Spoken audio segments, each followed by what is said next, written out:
warahmatullahi wabarakatuh. Halo teman-teman semua. Kami akan menjelaskan materi tentang dasar-dasar manajemen. Sebelum itu, kita kenalan dulu yuk. Perkenalkan, nama saya Devi Sofia Ananta. Nama saya Delsi Andira. Saya Sri Wahyuni Ramadan. Saya Lailatul Fitria. Dan saya Satria Hendra Kusuma. Nah teman-teman, udah tahu belum apa sih pengertian manajemen itu dan apa saja peranan manajer? Penasaran? Oke, akan kita bahas dalam materi berikut. Tonton sampai akhir ya, jangan di skip dan jangan lupa like-nya.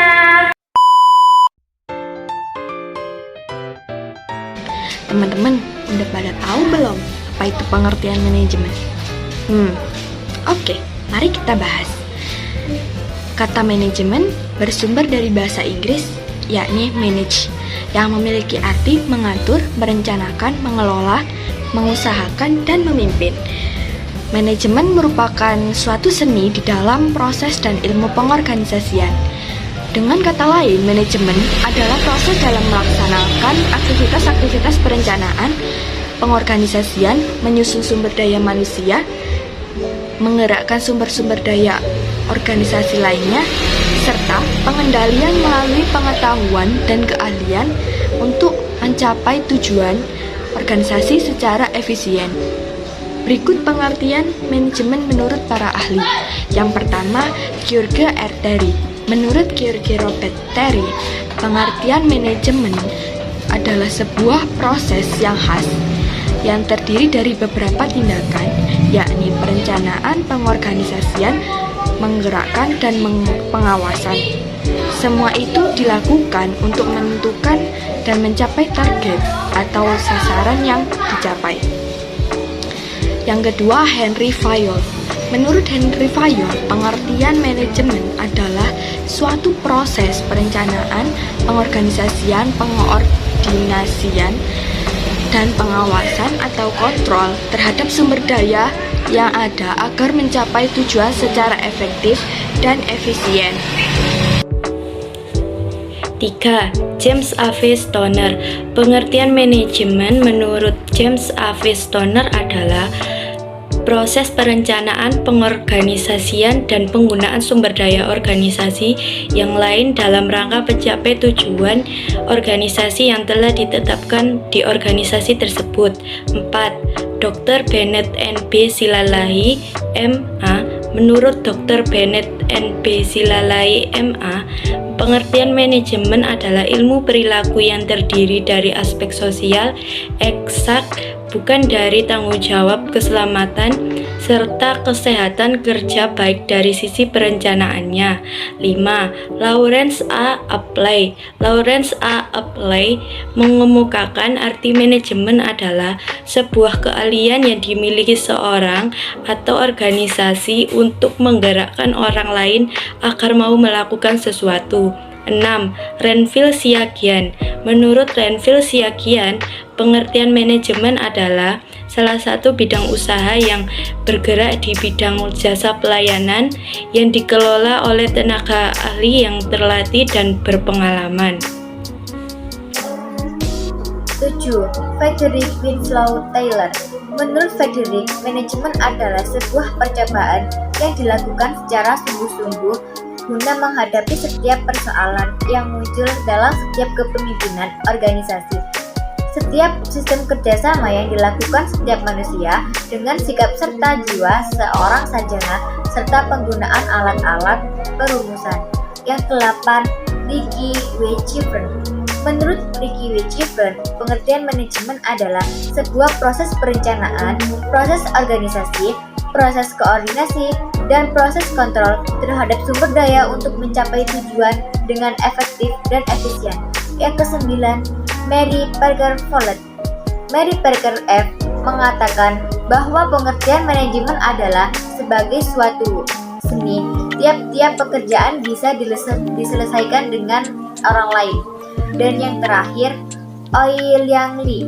Pengertian manajemen menurut Oil Yang Lee adalah ilmu atau seni dalam perencanaan, pengorganisasian, penyusunan, pengarahan, dan pengendalian terhadap sumber daya yang untuk mencapai tujuan yang diinginkan. Oke, selanjutnya kita akan membahas apa yang dilakukan manajer. Fungsi manajemen, perbedaan pendapat yang disampaikan oleh setiap ahli manajemen namun menghasilkan pengertian yang sama. Fungsi-fungsi ini merupakan kegiatan yang sifatnya berulang-ulang atau siklus, sehingga sering juga disebut siklus manajemen, the cycle of management.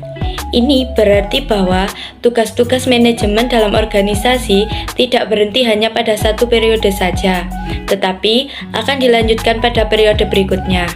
Lalu, apa sih peran manajer? Penelitian Henry Mintzberg, manajer sebenarnya memiliki 10 peranan dasar yang digolongkan menjadi 3 kategori dasar, yaitu interpersonal roles atau peran antar pribadi, informational roles atau peran informasional, decisional roles atau peran keputusan, yang dipublikasikan dalam Mintzbergian Management Insight or Strategy World of Organization pada tahun 1990. 1. Interpersonal roles atau peran antar pribadi. Kategori peran antar pribadi ini adalah kategori peran seorang manajer untuk memberikan informasi dan ide yang terbagi menjadi 3 peran, yaitu 1. Sosok atau figur, figurehead. Manajer memiliki tanggung jawab terhadap legal, sosial, seremonial, dan juga bertindak sebagai simbol perusahaan. Biasanya dengan melakukan hal-hal seremonial seperti menghadiri acara peresmian, menandatangani dokumen legal atau hukum, menyapa tamu perusahaan, dan menjadi tuan rumah resepsi. 2. Pemimpin atau leader. Manajer bertugas sebagai pemimpin dalam tim, departemen ataupun organisasinya. Menyeleksi, melatih, serta mengelola kinerja dan memotivasi karyawannya. 3. Penghubung atau liaison. Manajer harus membangun dan menjaga komunikasi dengan kontak internal maupun kontak eksternal perusahaan. Contohnya, berpartisipasi dalam pertemuan dengan perwakilan dari divisi atau departemen atau organisasi lainnya. 2. Informational roles atau peran informasional. Pada peran informasional ini, seorang manajer berperan sebagai pengelola informasi yang juga terbagi menjadi 3 peran, yaitu 1. Pemantau atau monitor. Manajer berperan sebagai pencari informasi yang berkaitan dengan industri dan organisasinya. Selain juga memantau tim yang dipimpinnya, baik dari segi produktivitas, kinerja, maupun kenyamanan kerja anggota timnya.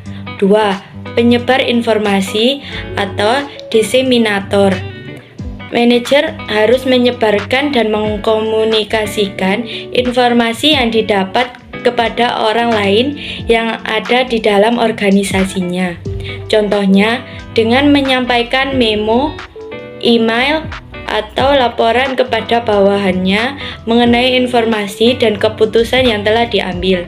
3. Juru bicara atau spokesperson. Manajer berperan sebagai juru bicara yang meneruskan informasi organisasinya dan tujuan organisasinya ke pihak lain. 3. Decisional roles atau peran pengambil keputusan. Seorang manajer juga berperan sebagai wirausahawan, pemecah masalah, pembagi sumber daya, dan perunding sebagai berikut. 1. Wirausahawan atau entrepreneur. Manajer harus mampu membuat suatu perubahan dan mengendalikannya untuk kemajuan organisasinya. Manajer harus merencanakan masa depan organisasinya, membuat proyek-proyek perbaikan dan peningkatan kualitas dan produktivitas. 2. Pemecah masalah atau disturbance handler. Manajer bertanggung jawab untuk menyelesaikan setiap permasalahan dan konflik yang terjadi di dalam organisasinya. 3. Pembagi sumber daya, resource allocator. Manajer berperan sebagai pembagi sumber daya, baik berupa dana, kinerja, material, mesin, dan sumber daya lainnya untuk mendapatkan hasil yang terbaik. 4. Negosiator atau negosiator. Manajer berpartisipasi atau mengambil bagian dalam melakukan negosiasi dengan pihak luar untuk memperjuangkan kepentingan bisnis perusahaannya. Namun, Wiryo Putro menambahkan tugas dari manajer atau pekerjaan-pekerjaan manajer yang disadurnya dari Ranu Pandojo. Menurutnya, yang menjadi tugas atau pekerjaan dari manajer itu adalah sebagai berikut. 1. Kepala dalam organisasi. 2. Pemimpin dalam organisasi. 3. Wakil organisasi dalam bertindak keluar. 4. Penerima informasi. 5. Penerjemah informasi untuk disampaikan kepada bawahan. 6. Juru bicara atau humas organisasi. 7. Wirausaha. 8. Penangkal gangguan organisasi. 9. Pembagi sumber daya dalam organisasi. 10. Negosiator bagi organisasi. Tingkatan manajemen. Fungsi-fungsi manajemen ini akan dilakukan oleh para manajer pada setiap tingkatan manajemen dan berbagai bidang manajemen. Fungsi-fungsi manajemen dilakukan oleh yang pertama, manajer puncak atau yang disebut dengan top manager. Manajer tingkat atas dikenal sebagai manajer senior. Manajer di posisi seperti CEO, manajer direktur, presiden, dan CFO. Manajer puncak membuat keputusan daripada mengarahkan operasi perusahaan sehari-hari, menetapkan tujuan dan strategi perusahaan, termasuk kebijakan perusahaan dan rencana bisnis. Sebagai penanggung jawab visi dan misi perusahaan, pesan mereka seringkali berisi rincian penting yang perlu dikomunikasikan secara akurat kepada semua karyawan di semua tingkat struktur organisasi. Tim HR dapat membantu manajer tingkat atas meningkatkan keterampilan konseptual dan komunikasi mereka, seperti melalui pelatihan dan menyediakan format skrip atau daftar periksa. Untuk membantu aktivitas komunikasi internal, secara garis besar, tugas atau fungsi utama manajer dalam top manager meliputi: yang pertama, memastikan tujuan industri dengan mengidentifikasikan tujuan utama organisasi yang mungkin merupakan tujuan jangka panjang atau jangka pendek. Yang kedua, memiliki target.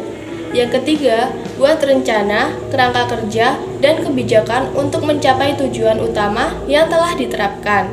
4. Melakukan kegiatan sehari-hari dalam organisasi. 5. Organisasi kegiatan dan pekerjaan yang dilakukan oleh manajer pertengahan karir. 6. Bertanggung jawab atas kelangsungan dan perkembangan kehidupan organisasi atau industri. 7. Pengumpulan dan pengelolaan sumber energi untuk organisasi atau perusahaan seperti sumber energi, keuangan, asap tetap, tenaga kerja, dan lain-lain. Yang kedua ada manajer tingkat menengah atau yang disebut dengan middle manager. Manajer tingkat menengah berada di bawah manajer tingkat atas, seperti manajer departemen, manajer cabang, manajer regional, atau manajer umum. Secara umum, manajemen menengah bertanggung jawab untuk melaksanakan tujuan atau sasaran yang ditetapkan oleh manajemen senior dengan menetapkan tujuan untuk setiap departemen atau cabang. Eksekutif tingkat menengah ditugaskan untuk mendukung dan memotivasi eksekutif tingkat bawah untuk mencapai tujuan bisnis mereka, atau memberikan saran dan rekomendasi yang sesuai kepada eksekutif tingkat yang lebih tinggi. Mereka juga siap untuk melaporkan kepada manajer tingkat atas tentang perkembangan terbaru dalam operasi perusahaan sehari-hari.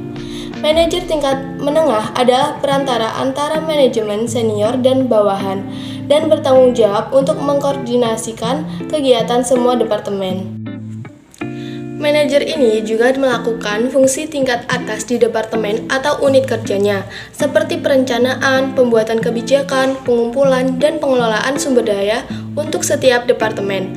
Beberapa peran dan tanggung jawab dari manajemen menengah meliputi hal-hal berikut ini. Yang pertama adalah menafsirkan kebijakan yang ditetapkan oleh manajemen puncak atau yang disebut dengan top manajemen dan menjelaskannya kepada manajemen tingkat bawah. Manajemen tingkat menengah ini bertindak sebagai penghubung antara manajemen tingkat atas dan tingkat bawah. 2. Organisasi kebijakan departemen untuk melaksanakan rencana dan kebijakan yang telah ditetapkan. 3. Melakukan rekrutmen. 4. Pelaksanaan rencana yang dibuat oleh manajemen puncak. 5. Pemilihan dan penempatan personil yang diperlukan untuk suatu departemen atau unit kerja. 6. Memotivasi karyawan untuk melakukan yang terbaik bagi departemennya. Misalnya, kamu memberi karyawan berbagai inisiatif dan manfaat untuk memotivasi mereka dan melakukan yang terbaik untuk mencapai tujuan yang diharapkan. 7. Mengawasi dan mengarahkan karyawan di departemennya, misalnya membuat laporan evaluasi, kinerja karyawan, dan lain-lain. Dan yang ketiga ini adalah manajer tingkat bawah atau yang disebut dengan low manager. Tingkat manajemen ini juga dikenal sebagai manajer lini pertama, dengan kata lain manajer dengan posisi seperti supervisor shift, manajer operasi, kepala departemen, dan manajer kantor. Manajer tingkat bawah bertanggung jawab atas karyawan yang secara langsung memproduksi produk atau jasa yang ditawarkan oleh perusahaan. Dengan kata lain, mereka bertanggung jawab atas operasi perusahaan sehari-hari. Manajer garis depan biasanya tidak menetapkan tujuan atau sasaran perusahaan, tetapi biasanya hanya berbagai keputusan dan tujuan terbaru yang diberikan oleh manajemen tengah dan manajer senior dengan karyawan masing-masing. Manajer tingkat yang lebih rendah memiliki hak istimewa yang lebih terbatas daripada manajer tingkat yang lebih tinggi, tetapi mereka memiliki dampak yang kuat karena mereka berinteraksi langsung dengan sebagian besar karyawan setiap hari. Oleh karena itu, kinerja yang buruk dan kurangnya memotivasi oleh manajer lini depan dapat secara signifikan menghambat kinerja karyawan, mengurangi produktivitas dan retensi karyawan. Manajer tingkat pertama memiliki hak istimewa yang terbatas. Beberapa peran dan tanggung jawab manajemen tingkat pertama ini adalah seperti berikut. Yang pertama adalah mengelola dan menyelidiki masalah dan keluhan dari personil operasi sebelum dilaporkan ke manajemen menengah. 2. Bertanggung jawab untuk meningkatkan semangat kerja karyawan dan meningkatkan semangat tim. 3. Meminimalkan pemborosan sumber daya energi dalam organisasi atau industri. 4. Memelihara kondisi kerja yang baik dan memelihara hubungan yang sehat antara atasan dan bawahan. 5. Menyediakan ruang kerja yang sehat dan nyaman bagi staf operasional. 6. Mendukung manajemen menengah dalam merekrut dan memilih orang yang tepat untuk posisi yang mereka butuhkan. 7. Berinteraksi dengan karyawan, dengarkan saran mereka, dan dorong mereka untuk mengambil inisiatif. 8. Melindungi dan menjaga standar mutu dan membenarkan jumlah kinerja produk atau jasa sesuai rencana. Apa keterampilan manajer?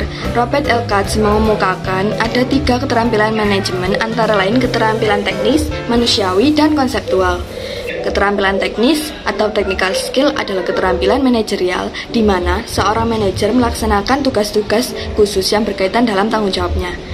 Seorang supervisor penjualan akan memimpin beberapa anggotanya untuk menjalankan tugasnya pada bidang penjualan.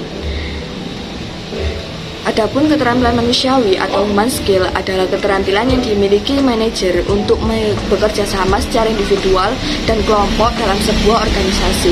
Dan yang terakhir, keterampilan konseptual atau conceptual skill adalah keterampilan yang dimiliki manajer untuk dapat menganalisis dan mendiagnosis keadaan perusahaan yang rumit. Selanjutnya, seorang manajer wajib memiliki keterampilan dasar dalam manajemen bisnis agar mampu mengelola dan memotivasi timnya secara efektif.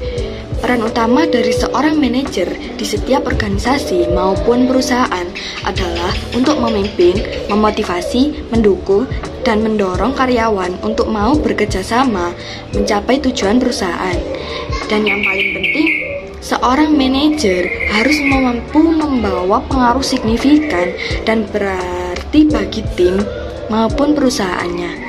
Kebanyakan manajer sering mengalami masalah-masalah fundamental, seperti kurangnya keterampilan manajer yang perlu dimiliki sehingga tidak mampu memimpin tim dengan baik dan kesulitan merumuskan hingga mengeksekusi perencanaan strategis bagi pertumbuhan perusahaan. Sehingga untuk menjadi seorang manajer yang efektif dan berkelas dunia, Anda harus mampu memiliki keterampilan manajer yang mumpuni agar mampu berkembang selaras dengan lingkungan organisasi yang tumbuh semakin cepat dan kompleks. Oke, Selanjutnya, kita masuk di contoh keterampilan manajerial. Yang pertama, kecerdasan emosi. Seorang pengusaha akan menghadapi berbagai sifat manusia, baik sebagai rekan bisnis maupun konsumen bisnisnya. Oleh karena itu, seorang pengusaha yang baik dituntut untuk memiliki manajemen emosi yang baik dan selalu berkepala dingin ketika menghadapi karakter manusia yang unik agar tidak merusak reputasi bisnis mereka. Yang kedua, memiliki strategi manajerial. Seorang pengusaha yang baik harus dapat menuangkan impiannya ke dalam ide-ide yang dapat diimplementasikan melalui perencanaan strategi manajemen yang efisien dan efektif. Yang ketiga, komunikatif. Komunikasi adalah kemampuan seseorang untuk menggunakan bahasa yang secara sosial dapat diterima dan memadai. Seorang pemimpin usaha yang mampu berkomunikasi dengan cepat, baik secara staf maupun rekan kerjanya, akan memiliki kemungkinan besar untuk dapat memberi arahan yang baik dan melakukan negosiasi secara efektif. Yang keempat, inovatif. Sebuah inovasi akan menegaskan bahwa sebuah bisnis tidak akan bersifat pasif dan stagnan. Dengan memiliki kreativitas dalam membuat inovasi terhadap produk atau jasa, maka seorang pemimpin bisnis akan membuat produknya lebih kompetitif dan unik. Yang kelima, strategi pemasaran yang jitu. Karena sebuah usaha akan terkait penjualan, maka memiliki strategi pemasaran yang jitu merupakan salah satu keterampilan manajerial yang wajib dimiliki oleh seorang pengusaha. Menyusun konsep strategi pemasaran yang handal, cermat dalam menentukan target pasar, dan menerapkan bauran pemasaran wajib dipahami dengan baik oleh seorang calon pengusaha sukses. Yang keenam, pengelolaan keuangan. Keterampilan yang satu ini sangat penting dimiliki pengusaha agar dapat membuat perencanaan keuangan yang baik untuk mengelola modal usaha serta pencapaian laba. Tidak hanya menggunakan keuangan secara cepat, kemampuan dalam menyusun laporan keuangan juga menjadi salah satu indikator kemampuan manajerial dalam pengelolaan keuangan yang baik. Dan yang terakhir, mampu mengelola SDM. SDM yang baik adalah aset bagi bisnis. Dengan keterampilan manajerial yang baik dalam pengelolaan SDM, maka bisnis akan berjalan secara sistematis, terorganisir, dan rapi, sehingga proses bekerja akan berjalan lebih terarah dan sesuai dengan target tujuan. Teman-teman, kalian udah tahu belum bidang-bidang manajemen tuh apa aja sih? Nah, sekarang kita bahas yuk. Bidang-bidang manajemen. Manajemen bukan hanya dilakukan pada sumber daya manusia saja, melainkan dapat dilakukan pada banyak bentuk kegiatan lainnya dalam organisasi. Bidang-bidang manajemen lainnya adalah manajemen produksi, pemasaran, dan keuangan. Manajemen produksi merupakan kegiatan-kegiatan yang mengatur bagaimana suatu barang dan jasa dapat dihasilkan.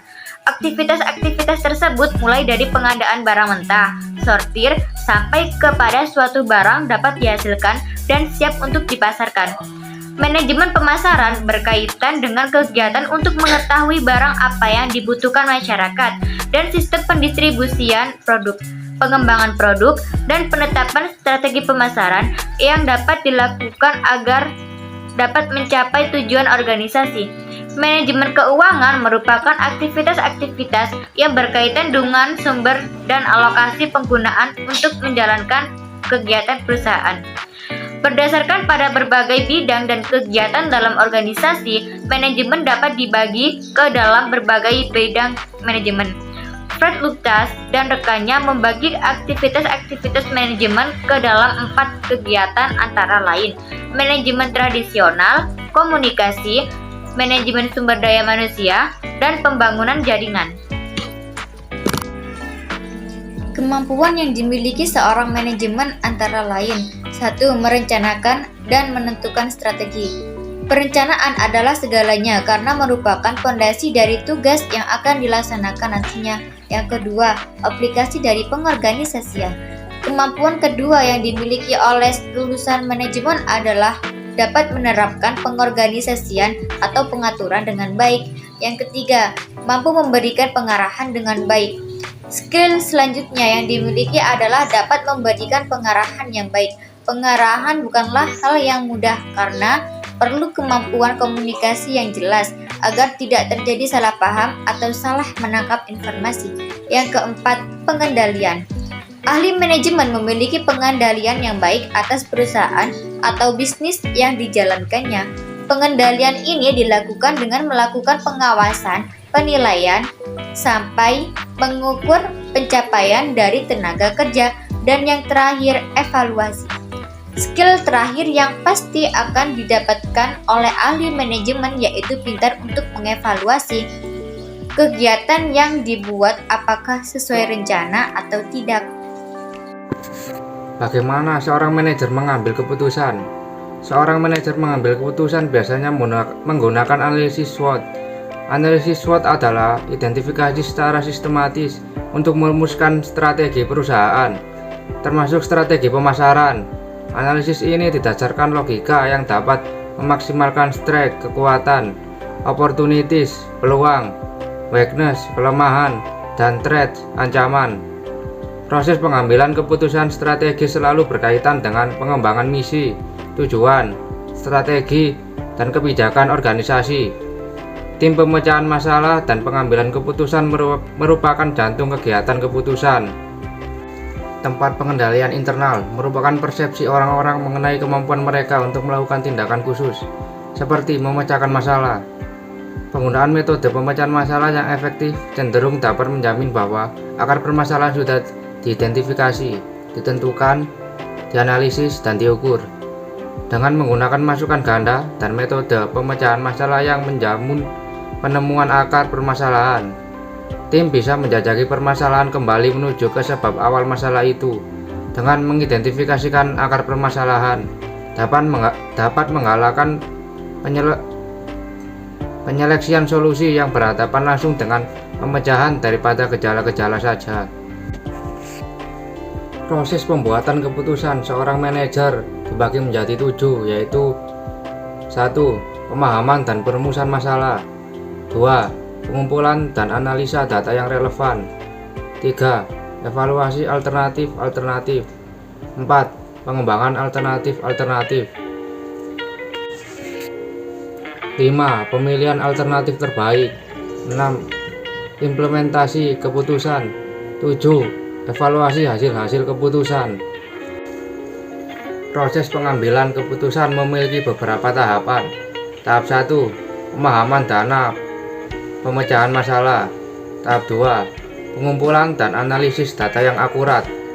Tahap 3. Pengembangan alternatif. Tahap 4. Evaluasi alternatif. Tahap 5. Pemilihan alternatif terbaik. Tahap 6. Implementasi keputusan. Dan tahap 7. Evaluasi hasil keputusan. Kesimpulannya yaitu, dari penjelasan materi tersebut, maka dapat kita simpulkan bahwa fungsi manajemen perlu dilakukan para manajer di berbagai bidang manajemen. Fungsi manajer dilakukan oleh manajer puncak atau top manager, manajer tingkat menengah atau middle manager, dan manajer tingkat bawah atau low manager. Setiap manajer perlu memiliki keterampilan seperti keterampilan teknis, manusia.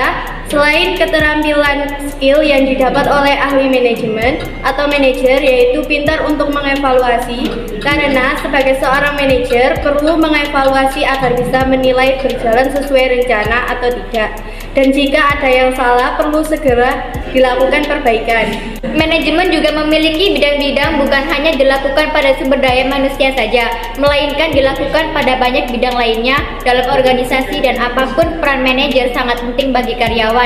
Karena kinerja yang buruk dan kurangnya motivasi dari manajer dapat secara signifikan menghambat kinerja karyawan, mengurangi produktivitas dan retensi karyawan. Selain itu, SDM dapat menjadi pemecah masalah yang ideal. Tim SDM dapat membantu memotivasi manajer tingkat bawah dengan menghargai upaya mereka, termasuk mengkomunikasikan keberhasilan mereka kepada manajer tingkat yang lebih tinggi.